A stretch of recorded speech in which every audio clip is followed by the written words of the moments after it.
वो जाना नहीं चाहता था, काफी डरा हुआ था, लेकिन फादर्स डे के वीकेंड पर वो अपने पिता के साथ रिश्ते को और मजबूत करने के लिए उनके साथ गहरे पानी में चला गया।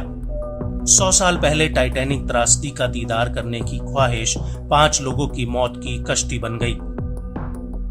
हजारों फीट की गहराई में 100 साल से भी ज्यादा समय से पड़े मलबे को देखने के लिए समुद्र में डूबी पनडुब्बी फिर लौटकर सतह पर नहीं आ सकी। पनडुब्बी के साथ ही समुद्र की गहराइयों में खाक छानने की उम्मीद भी डूब गई, तो टाइटैनिक को टूरिज्म प्लेस बनाने की कोशिश भी डूब गई।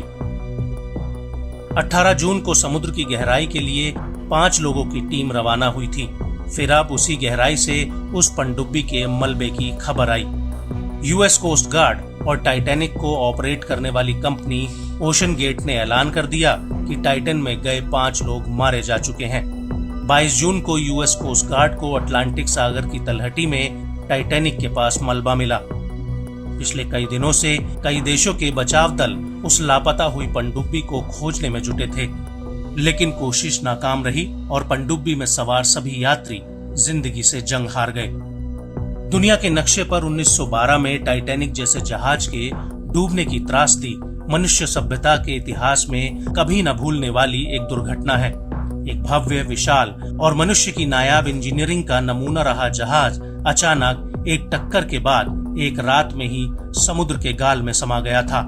लेकिन 100 साल के बाद वो टाइटैनिक एक बार फिर से चर्चा में तब आया जब उसके मलबे को देखने और तलाशने की कुछ अमीर और रसूखदार लोगों ने ख्वाहिश जताई, जो शायद पूरी भी न हो सकी। टाइटन कार्बन फाइबर से तैयार एक पनडुब्बी थी, जिसका आकार एक छोटी कार जितना था। इसमें पायलट समेत 5 लोगों को एक साथ ले जाने की क्षमता थी। टाइटन में एक बार में 96 घंटों तक चलने लायक ऑक्सीजन भरा जा सकता था। टाइटैनिक तक पहुंचकर वापस बाहर आने में इसे करीब 8 घंटे का समय लगता था। यात्रियों में पाकिस्तान के बिजनेस टाइकून शहजादा दाऊद और उनके बेटे सुलेमान दाऊद भी शामिल थे।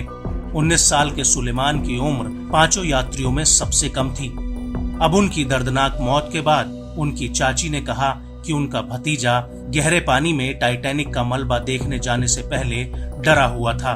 यानी सुलेमान को कहीं ना कहीं किसी अनहोनी का डर सता रहा था, लेकिन वो अपने पिता के डर की वजह से बोल नहीं पा रहा था। उसका जाने का मन नहीं था, लेकिन अनहोनी उसे भी समुद्र की गहराइयों में खींच कर ले गई। अमेरिकी कोस्ट गार्ड ने बताया कि पनडुब्बी का मलबा टाइटैनिक जहाज के अगले हिस्से से 1600 फीट नीचे मिला है। बचाव कार्य में जुटे लोगों ने बताया कि पनडुब्बी में भयानक विस्फोट हुआ। अनुमान लगाया गया है कि यह विस्फोट काफी तेज हुआ होगा, जो केवल कुछ मिलीसेकंड तक चला होगा।